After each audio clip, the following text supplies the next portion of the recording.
Hi friends, கிட்ஸோட lunch பாக்ஸ்க்கு இந்த வாரம் ஃபுல்லுமே ரைஸ் வெரைட்டிஸ் தான் பேக் பண்ணியிருந்தேன். என்னென்ன ரெசிபிஸ் பேக் பண்ணியிருந்தேன்னு சொல்லி ஒரு சின்ன ரீகேப் மாதிரி பார்க்கலாமா?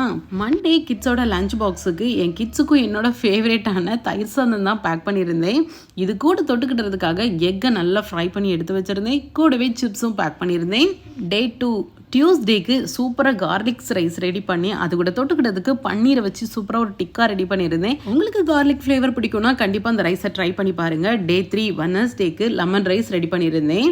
அதுவும் என்னோட ஸ்டைலில் என் கிட்ஸ்க்கு பிடிச்ச மாதிரி ரெடி பண்ணியிருந்தேன். கூடவே தொட்டுக்கிட்டதுக்கு அவிச்ச முட்டையும் காலிஃப்ளவர் ஃப்ரையும் ஃப்ரை பண்ணியிருந்தேன். டே 4 தேர்ஸ்டேக்கு முருங்கலையும் சின்ன வெங்காயம் போட்டு உருக்கின நெய் சாதம் பண்ணியிருந்தேன். இது கிட்ஸோட ஃபேவரேட்டும் கூட, கிட்ஸுக்கு ரொம்பவே ஹெல்த்தியும் கூட. கூடவே முருங்கைப்பூ போட்டு முட்டை ஃப்ரை பண்ணி சாஸும் வச்சிருந்தேன். டே 5 ஃப்ரைடேக்கு எக் வச்சு சிம்பிளான ஒரு எக் ரைஸ் ரெடி பண்ணியிருந்தேன். தொட்டுக்கிட்ட டொமேட்டோ கெச்சப்பும் பைனாப்பிள் அல்வாவும் பேக் பண்ணியிருந்தேன். இந்த லஞ்ச் பாக்ஸ் ரெசிபிஸ் எல்லாமே டீட்டெயிலாக என்னோட சேனல் பேஜில் இருக்கு, செக் பண்ணி பாருங்க. நெக்ஸ்ட் வீக் என்னென்ன